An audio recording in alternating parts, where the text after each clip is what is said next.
ဒါကအမေဆယ်နေလုံးဖုန်းမဆက်ခဲ့ဘူးဒါပေမဲ့အမေဆုံးသွားတဲ့နေ့မှာရောက်လာတဲ့စာဆောင်ကြောင့်သူ့ဘဝတစ်ခုလုံးပြောင်းလဲသွားခဲ့တယ်ဒါတယောက်ရှိရင်ငွေရှာဖို့နိုင်ငံခြားထွက်သွားခဲ့တယ်အစာပိုင်းမှာအမေစီမကြာခဏဖုန်းဆက်ဖြစ်ပြီးမဲ့အလုံးများလာတာနဲ့မျှအဆက်အသွယ်တွေနည်းလာတယ်တစ်လနှစ်လတစ်နှစ်နောက်ဆုံး10နှစ်တောင်ကြာသွားခဲ့တယ်ဒီနေ့မှာတော့သူ့ဒီဖုန်းတစ်ပုံဝင်လာတယ်မင်းအမေဆုံးသွားပြီတဲ့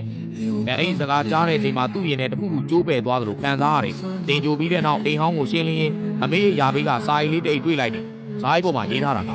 ဒါလေးဖတ်ရန်လက်တုံတုံနဲ့ပွင့်ကြည့်လိုက်တော့ဒါလေးအမေပြီးပါလေဒါကအမေကိုနေသွားတာမဟုတ်ဘူးဆိုတာဘဝအတွက်ရုန်းကန်နေရတာကိုအမေနားတယ်ဒါကြောင့်ဒါဖုန်းမဆက်လဲအမေစိတ်အကောင်းမဖြစ်ဘူးအမေကိုသတိရတဲ့နေ့ရှိတော့ပြုံးပြုံးလေးသတိရပေးပါအဲ့ဒါဆိုအမေအတွက်လုံလောက်ပါစာဆုံးနေချင်ဒါရဲ့မျက်ရည်စာရုပ်ကိုကြားလာတယ်တချို့လူတွေဟာကိုရှိနေတော့တန်ဖို့မသိ